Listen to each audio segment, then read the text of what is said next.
final chapter of Harry Potter and the Sorcerer's Stone. Today is chapter 17, called The Man with Two Faces. It was Quirrell. You? Gasped Harry. Quirrell smiled. His face wasn't twitching at all. Me, he said calmly. I wondered whether I'd be meeting you here, Potter. But I thought Snape. Severus? Quirrell laughed. And it wasn't his usual quivering treble either, but cold and sharp. Yes, Severus does seem the type, doesn't he? So useful to have him swooping around like an overgrown bat. Next to him, who would suspect poor stuttering Professor Quirrell? Harry couldn't take it in. This couldn't be true. It couldn't. But Snape tried to kill me. No. I tried to kill you. Your friend Miss Granger accidentally knocked me over as she rushed to set fire to Snape at the Quidditch match. She broke my eye contact with you. Another few seconds and I'd have you off that broom. I'd have managed it before then if Snape hadn't been muttering a counter curse, trying to save you. Snape was trying to save me? Of course, said Quirrell coolly. Why do you think he wanted to referee your next match?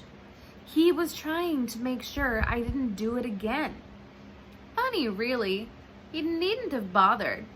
I couldn't do anything with Dumbledore watching.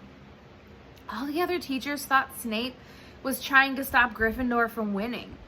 He did make himself unpopular. And what a waste of time, when after all that, I'm going to kill you tonight. Quirrell snapped his fingers. Ropes sprang out of the thin air and wrapped themselves tightly around Harry.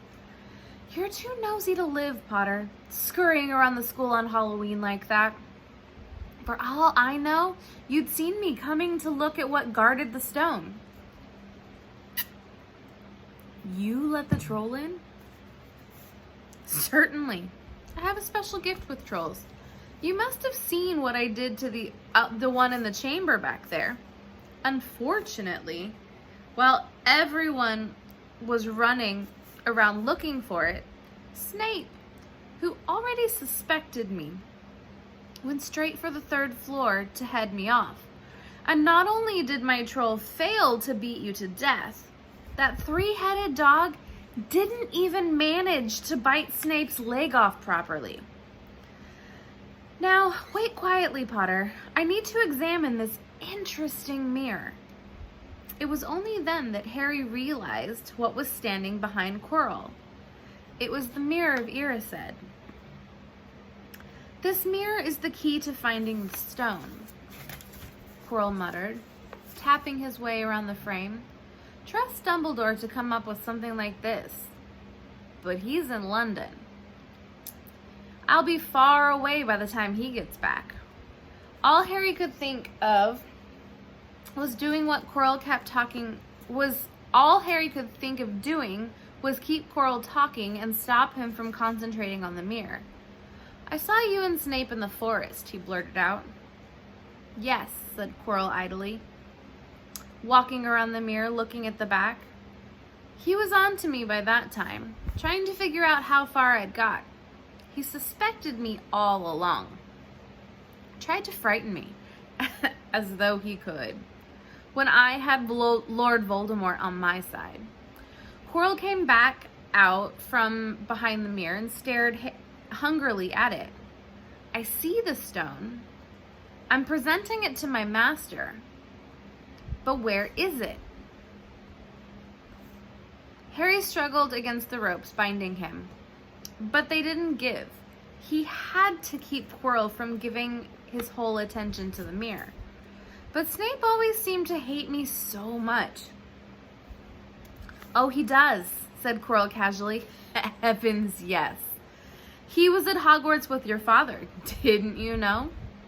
They loathed each other, but he never wanted you dead. But I heard you a few days ago sobbing. I thought Snape was threatening you. For the first time, a spasm of fear flitted across Quirrell's face. Sometimes, he said, I find it hard to follow my master's instructions. He is a great wizard, and I am weak.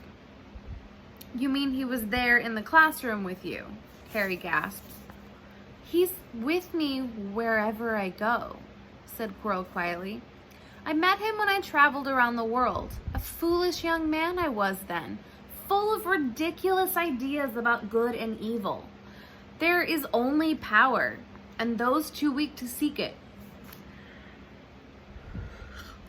Since then, I have served him faithfully, although I have let him down many times. He had to be very hard on me. Quirrell shivered suddenly. He does not forgive mistakes easily. When I failed to steal the stone from Gringotts, he was most displeased. He punished me, decided he would have to keep a closer watch on me. Quirrell's voice trailed away. Harry was remembering his trip to Diagon Alley. How could he have been so stupid? He'd seen Quirrell that very day, shaken hands with him in the leaky cauldron. Quirrell cursed under his breath. I don't understand. Is the stone inside the mirror? Should I break it? Harry's mind was racing. What I want more than anything in the world at this moment, he thought, is to find the stone before Quirrell does.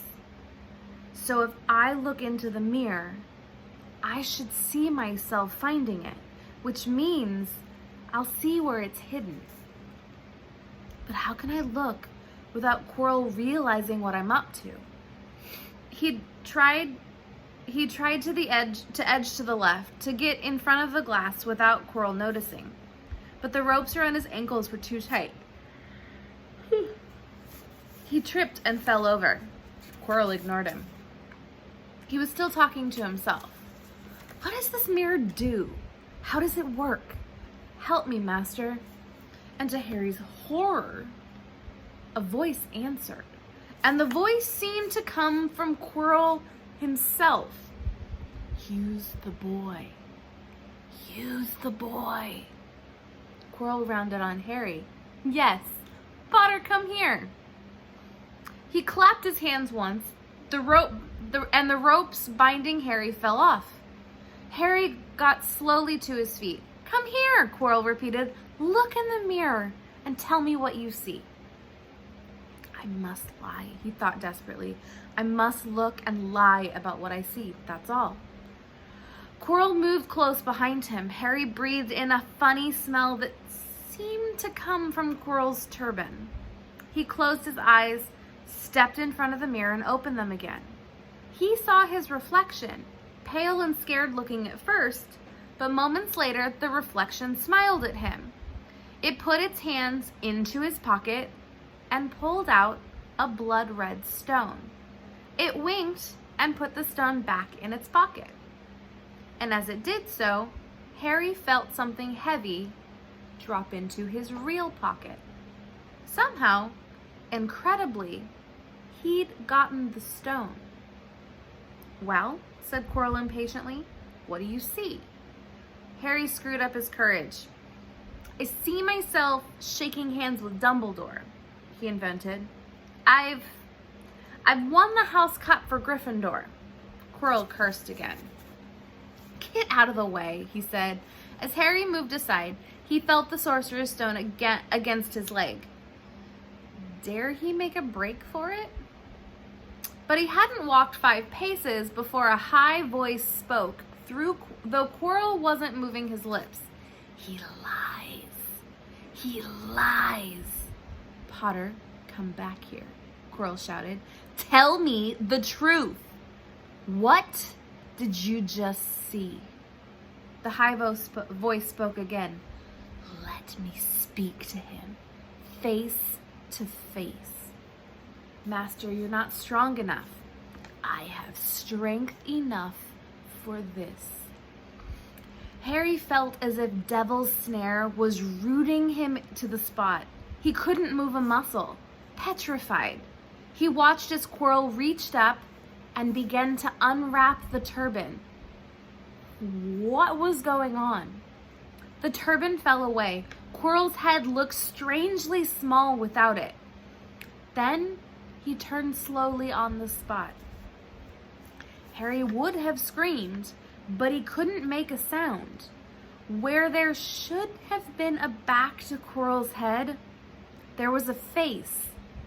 The most terrible face Harry had ever seen. It was chalk white with glaring red eyes and slits for nostrils like a snake.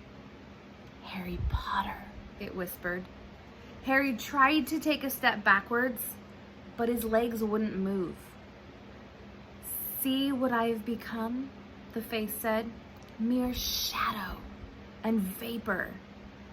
I have form only when I can share another's body. But there have always been those willing to let me into their hearts and minds. Unicorn blood has strengthened me.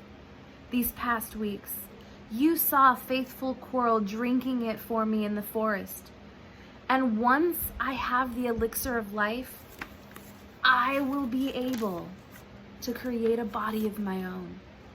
Now, why don't you give me the stone in your pocket?" So he knew. The feeling suddenly surged back into Harry's legs. He stumbled backwards. "Don't be a fool," snarled the face.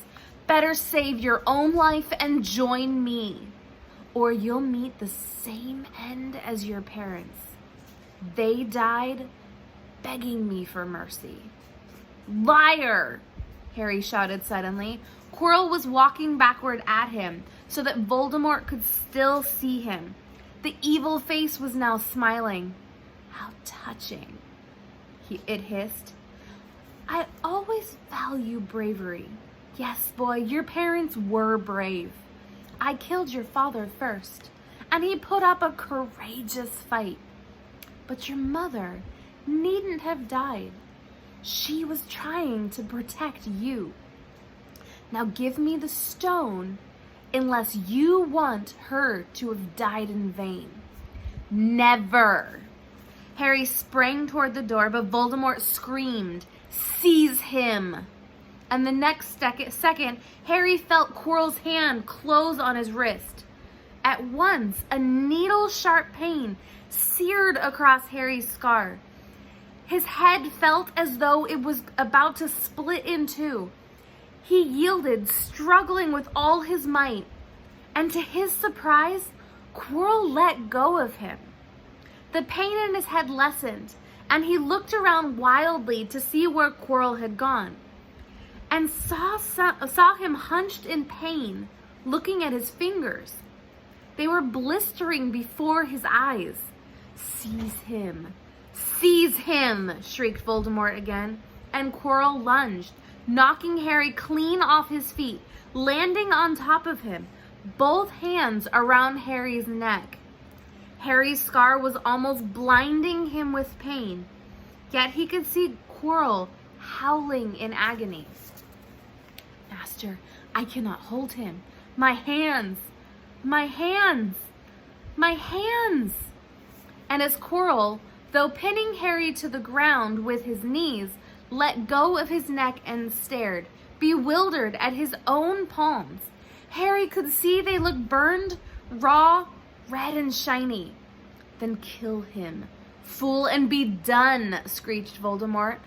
Quirrell raised his hand to perform a deadly curse, but Harry, by instinct, reached up and grabbed Quirrell's face. "Ah!"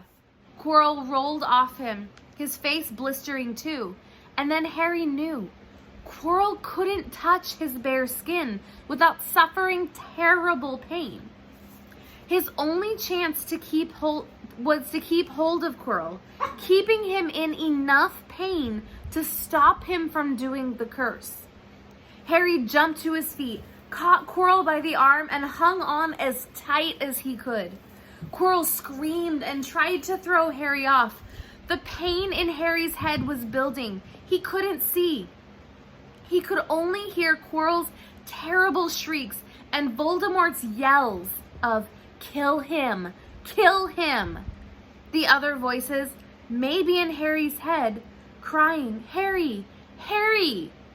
He felt Quirrell's arm wrenched from his grasp, knew all was lost, and fell into blackness.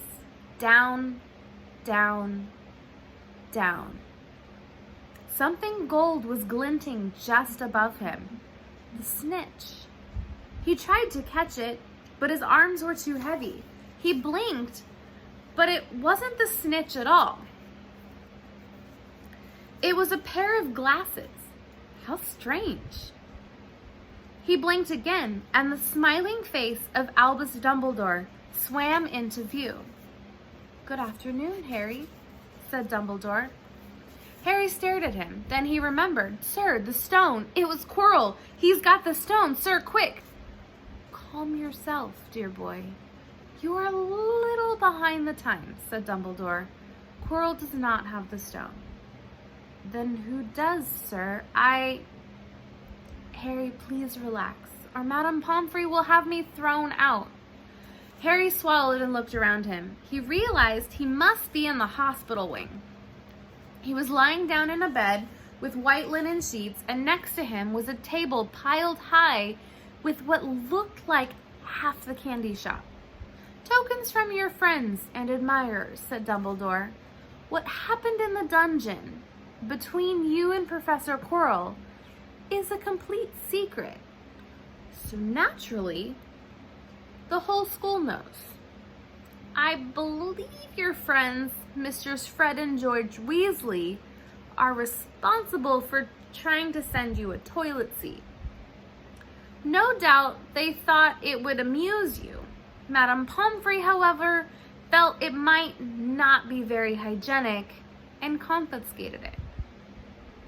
How long have I been here? 3 days. Mr. Ronald Weasley and Miss Granger will be most relieved you have come round. They have been extremely worried. But sir, the stone.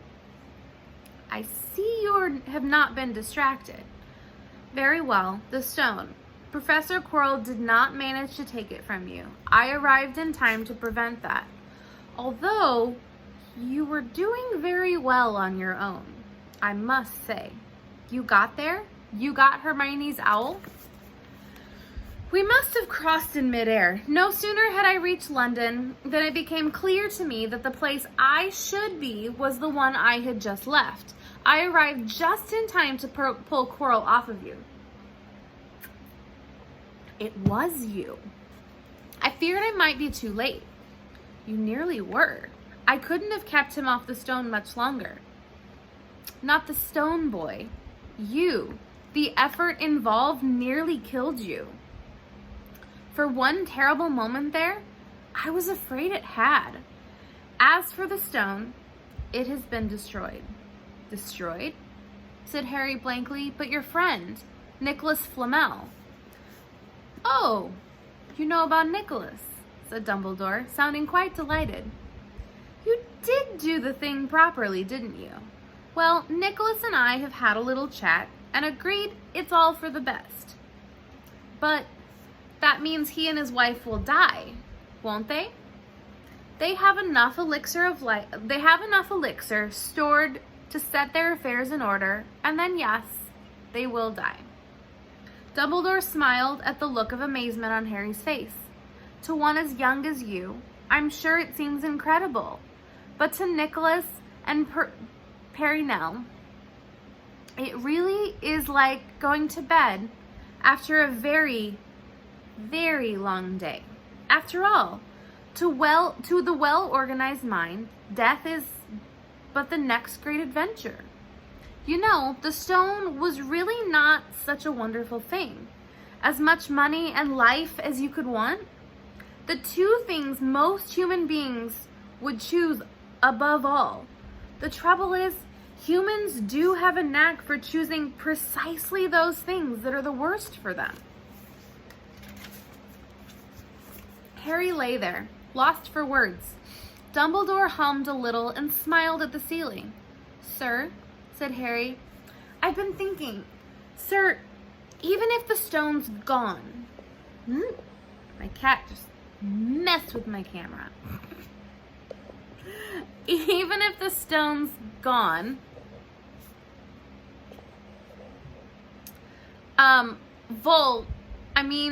you know who. Call him Voldemort, Harry. Always use the proper name for things. Fear of name increases the fear of the thing itself. Yes, sir. Well, Voldemort is going to try other ways of coming back, isn't he? I mean, he hasn't gone, has he? No, Harry, he's not gone. He's still out there somewhere, perhaps looking for another body to share. Not being truly alive, he cannot be killed. He left Quirrell to die. He shows just as little mercy to his followers as his enemies. Nevertheless, Harry, while you may only have delayed his return to power, it will merely take someone else who is prepared to fight what seems a losing battle next time. And if he is delayed again and again, why, he may never return to power. Harry nodded, but stopped quickly, because it made his head hurt. Then he said, Sir, there are some other things I'd like to know.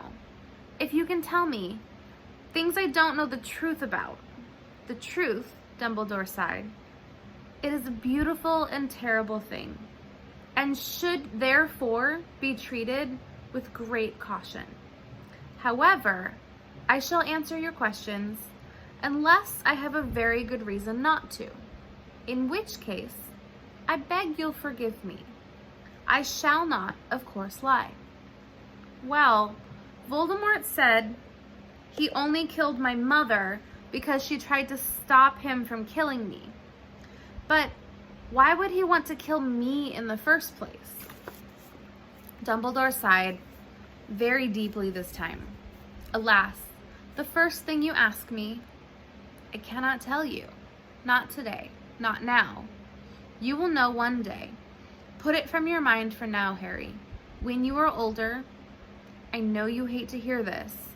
When you are ready, you will know. And Harry knew it would be no good to argue. But why couldn't Quirrell touch me? Your mother died to save you. If there's one thing Voldemort cannot understand, it's love. He didn't realize that love, as powerful as your mother's for you, leaves its own mark. Not a scar, no visible sign. To have been loved so deeply, even though the person who loved us is gone, will give some protection forever. It is in your very skin.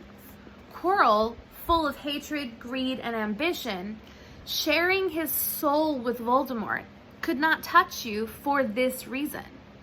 It was agony to touch a person marked by something so good. Dumbledore now became very interested in a bird out of the windowsill, which gave Harry time to dry his eyes on the sheet. When he found his voice again, Harry said, And the invisibility cloak. Do you know who sent it to me? Ah, your father happened to leave it in my possession, and I thought you might like it. Dumbledore's eyes twinkled. Useful things. Your father used it mainly for sneaking off to the kitchens to steal food when he was here. And there's something else. Fire away. Quirrell said Snape. Professor Snape, Harry.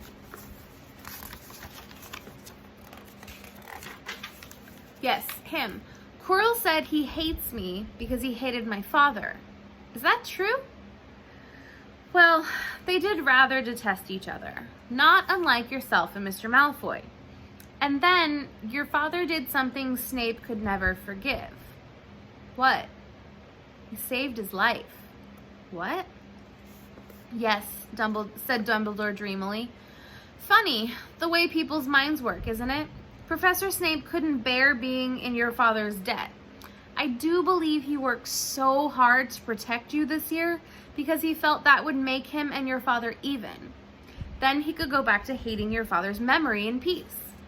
Harry tried to understand this, but it made his head pound. So he stopped. And sir, there's one more thing. Just the one. How did I get the stone out of the mirror? Ah, now I'm glad you asked that one. It's one of my more brilliant ideas. And between you and me, that's saying something. You see, only one who wanted to find the stone, find it, but not use it, would be able to get it. Otherwise, they just see themselves making gold or drinking elixir of life. My brain surprises even me sometimes. Now, enough questions. I suggest you make a start on those sweets. Ah, Bertie bots every flavored beans. I was unfortunate enough in my youth to come across a vomit flavored one. And since then, I'm afraid I've lost my liking for them.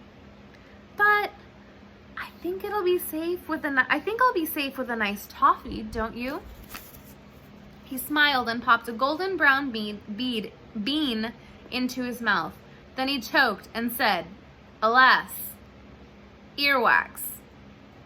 Madame Pomfrey, the nurse, was a nice woman, but very strict. "Just 5 minutes," Harry pleaded. "Absolutely not. You let Professor Dumbledore in." Well, of course, that was the headmaster. Quite different. You need rest. "I am resting. Look, lying down and everything." "Oh, go on, Madame Pomfrey." "Oh, very well," she said, "but 5 minutes only." And she let Ron and Hermione in. "Harry!" Hermione looked ready to fling her arms around him again. But Harry was glad she held herself in, and his head was still very sore. "Oh, Harry, we were sure you were going to..." Dumbledore was so worried. It was one of those rare occasions when the true story is even more strange and exciting than the wild rumors. Harry told them everything: Quirrell, the mirror, the stone, and Voldemort. Ron and Hermione were a very good audience. Then they gasped at all the right places, and when Harry told them what was under Quirrell's turban, Hermione screamed out loud. "So, the stone's gone?" said Ron finally. "Flamel's going to die." "That's what I said. But Dumbledore thinks that..." What was it? To the well-organized mind, death is but the next great adventure. "I always said he was off his rocker," said Ron, looking quite impressed at how crazy his hero was. "So what happened to you two?" said Harry. "Well, I got back all right," said Hermione, "but Ron that took a while. And we were dashing up to the owlery to contact Dumbledore when we met him in the entrance hall. And he already knew. He just said, 'Harry's gone after him, hasn't he?' and hurtled off to the 3rd floor. "Do you think he meant you to do it?" said Ron, "sending you your father's cloak and everything?" "Well," Hermione exploded, "if he did, I mean to say, that's terrible. You could have been killed." "No, it isn't," said Harry thoughtfully. "He's a funny man, Dumbledore. I think he sort of wanted to give me a chance. I think he knows more or less everything that goes on here, you know?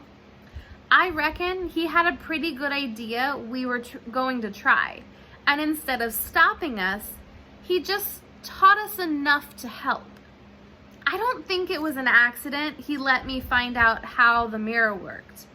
It's almost like he thought I had the right to face Voldemort if I could." "Yeah, Dumbledore's off his rocker, all right," said Ron proudly. "Listen, you've got to be up for the end of the year feast tomorrow. The points are all in, and Slytherin won, of course. You missed the last Quidditch match. We were steamrolled by Ravenclaw without you. But the food'll be good. At that moment, Madame Pomfrey busted over. "You've had nearly 15 minutes. Now out," she said firmly. After a good night's sleep, Harry felt nearly back to normal. "I want to go to the feast," he told Madame Pomfrey as she straightened his many candy boxes. "I can't I?" "Professor Dumbledore says you're allowed to go," she said stiffly. As though, in her opinion, Professor Dumbledore didn't realize how risky feasts could be. "And you have another visitor."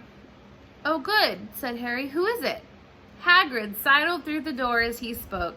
As usual, when he was indoors, Hagrid looked too big to be allowed. He sat down next to Harry, took one look at him, and burst into tears. "It's all my ruddy fault," he sobbed, his face in his hands. "I told the evil Git how to get past Fluffy. I told him. It was the only thing he didn't know, and I told him. You could have died, all for a dragon egg, and I'll never drink again. I should have been chucked out and made to live as a muggle."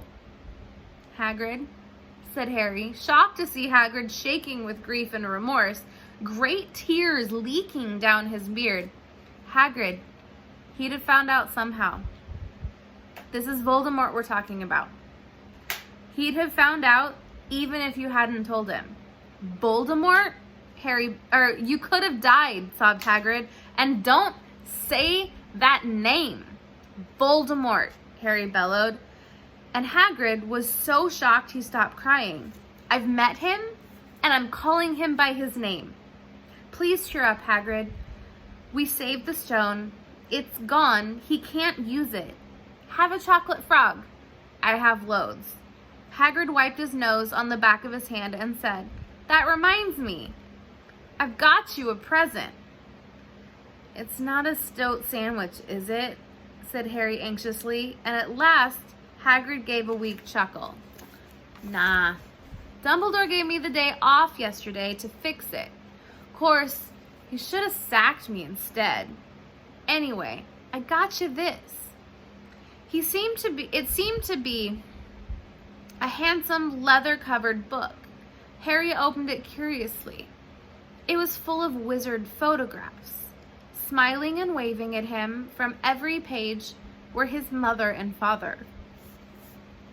"Sent elves off to all your parents' old school friends asking for photos.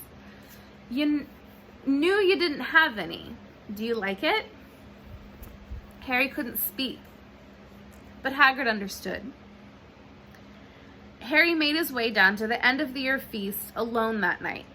He had been held up by Madame Pomfrey fussing about, insisting on giving him one last checkup. So the Great Hall was already full. It was decked out in the Slytherin colors of green and silver to celebrate Slytherin's winning the House Cup for the 7th year in a row.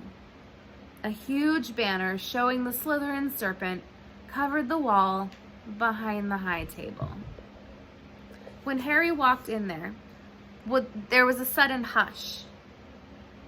And then everybody started talking loudly at once. He slipped into a seat between Ron and Hermione at the Gryffindor table and tried to ignore the fact that people were standing up to look at him. Fortunately, Dumbledore arrived moments later. The babble died away. "Another year gone," Dumbledore said cheerfully, "and I must trouble you with an old man's wheezing waffle before we sink our teeth into our delicious feast. What a year it has been. Hopefully your heads are a little fuller than they were, and you have the whole summer ahead to get them nice and empty before next year. Now, as I understand it, the House Cup here needs awarding, and the points stand thus far. In 4th place, Gryffindor with 312 points. In 3rd place, Hufflepuff with 352. Ravenclaw has 426, and Slytherin 472. A storm of cheering and stamping broke out from the Slytherin table. Harry could see Draco Malfoy banging his goblet on the table. It was a sickening sight. Yes, yes, well done, Slytherin, said Dumbledore. However, recent events must be taken into account. The room went very still. The Slytherin smiles faded a little. Said Dumbledore. I have a few last-minute points to dish out. Let me see, yes. First, to Mr. Ronald Weasley. Ron went purple in the face. He looked like a radish with a bad sunburn. For the best played game of chess Hogwarts has seen in many years, I award Gryffindor House 50 points. Gryffindor cheers nearly raised the bewitched ceiling. The stars overhead seemed to quiver. Percy could be heard telling the other prefects, my brother, you know, my youngest brother, got past McGonagall's giant chess set. At last there was silence again. Second, to Miss Granger, for the use of cool logic in the face of fire. I award Gryffindor House 50 points. Hermione buried her face in her arms. Harry strongly suspected she had burst into tears. Gryffindors up and down the table were beside themselves. They were 100 points up. Third, to Mr. Potter, said Dumbledore. The room went deadly quiet. For pure nerve and outstanding courage, I award Gryffindor House 60 points.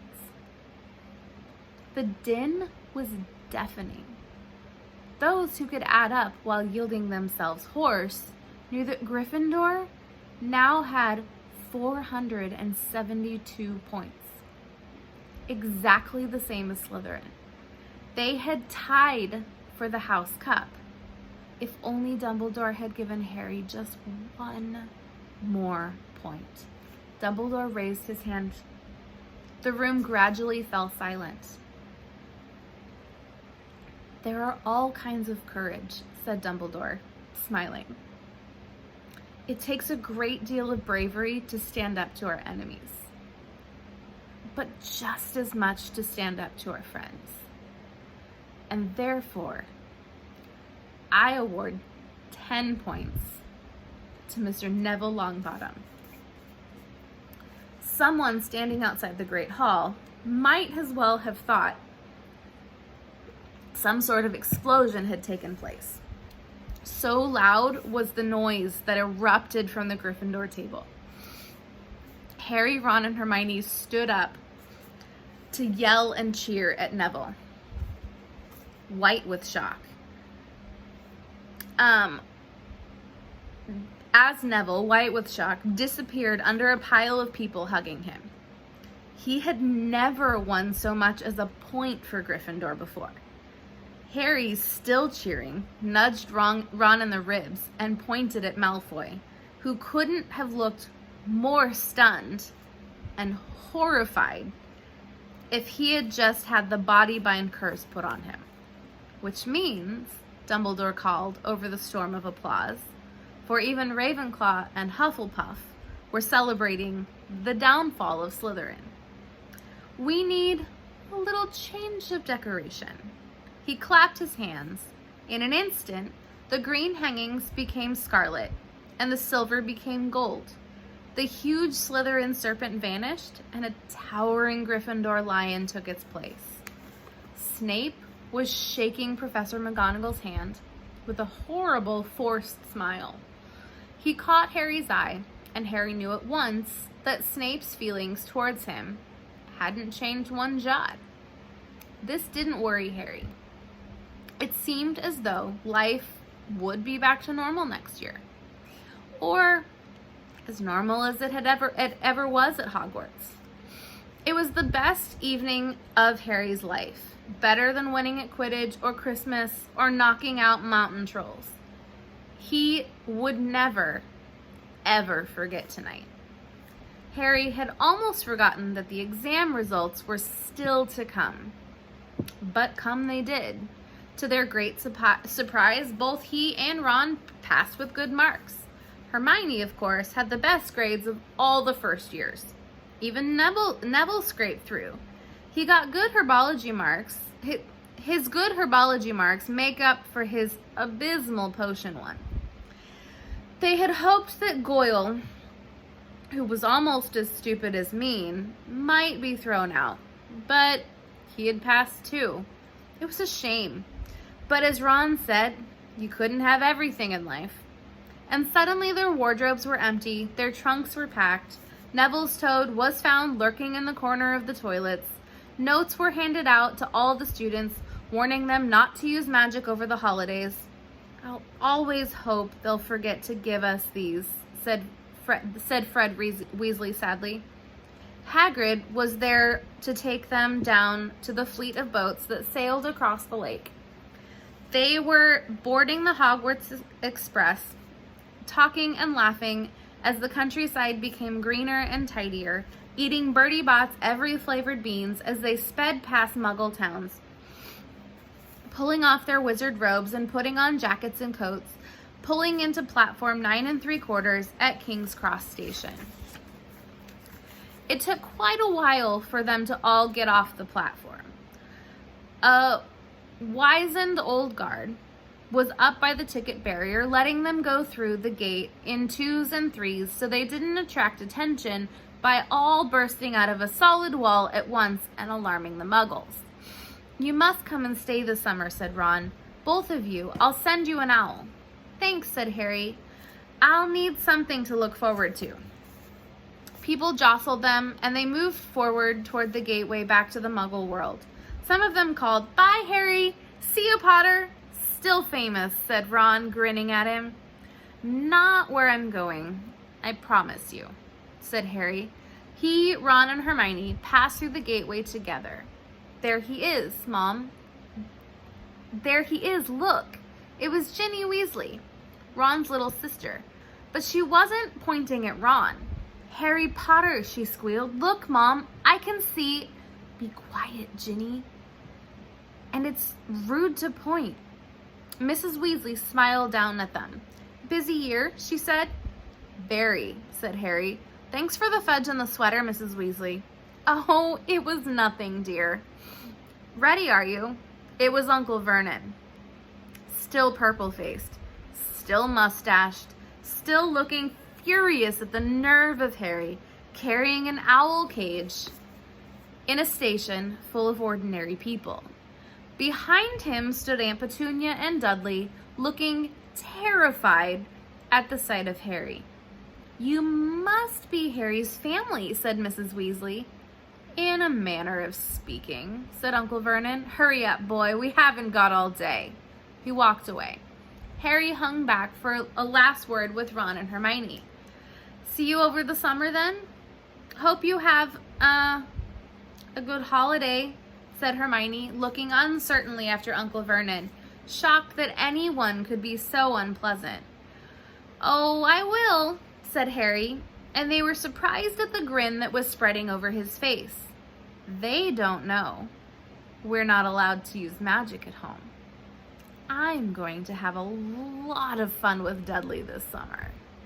And that, my friends, is the very end of our book.